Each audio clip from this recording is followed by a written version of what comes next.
All right, we are ready for our first make activity. We're going to go ahead and jump into code.org. You need to navigate to bubble 2, and you also want to have the activity guide. I have it attached to Google Classroom if you were not present in class to get it in paper form. Now, I'm not taking a grade for the activity guide. We're going to go through it together here. So, first of all, your goal with this whole activity is to write the code to make the photo liker app, which you see here. You've been given every screen element, so the design is already there, but there is no code. You need to first go to Bubble 2 on code.org, and you are trying out the app. You're trying to determine what is going on with the code behind the scenes. So go ahead and go to that bubble, and you're going to look at things like, what does the app do? What are the inputs? What are the outputs? What's a piece of information that might be stored in a variable? So go and play around with it, think about that, and then come back here. So what does the app do? It lets a user like an image and add comments to it. What are the inputs?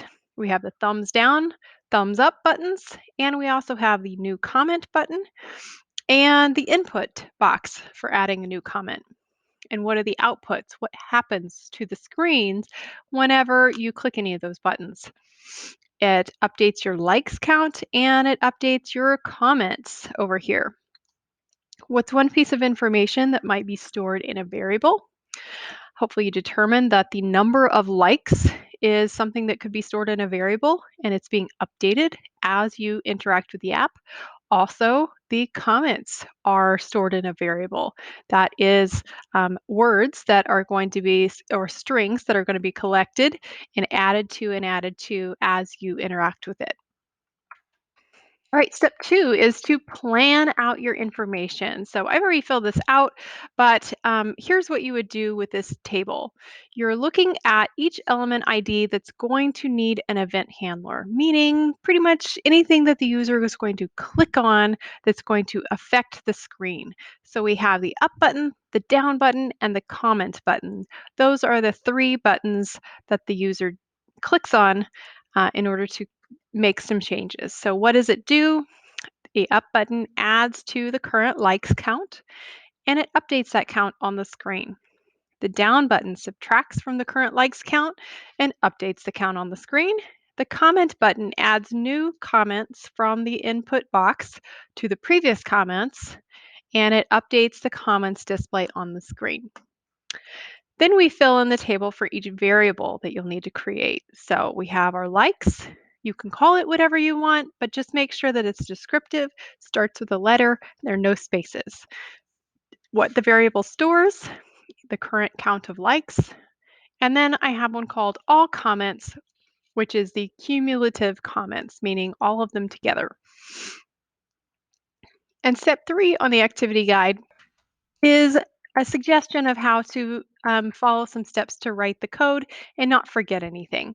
So it is telling us to create all the variables first. And if you look on bubble 3, the comment here at the top also says the same thing. Create and assign values to your variables. Well, we have filled out our activity guide properly, so we already know what variables we need for this program. We need one called likes and we need one called comments. And all we have to do then is to create those variables here using the var command and give them a starter value. You can get a clue as to what those starter values need to be by looking at the screen. Next suggestion is to create blank event handlers for each screen element in your table above. So looking back at the table above, we have 3 elements. We will need 3 event handlers. It just says to leave them empty for now. And you can see here your comment says add your event handlers. Then it suggests to write the code to make the up button work and test it out. It is important to do one of them and test it to make sure everything is included in your code, including updating the information on the screen itself and before you move on to the next event handler. After everything is working correctly there, you want to write the code for the down button and for the comment button. And then any kind of unexpected behavior or errors that you get, you'll need to use your debugging strategies. Make sure that you comment on your code as you go. That is going to be something that will be graded on.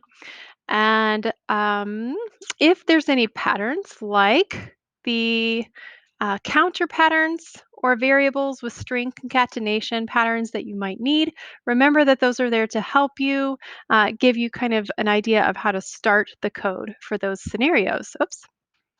And the last thing that you'll find on the activity guide is a rubric for grading. I am going to use this rubric for grading, so you want to just double check it before you submit your app and make sure that everything in this extensive evidence column is included in your app.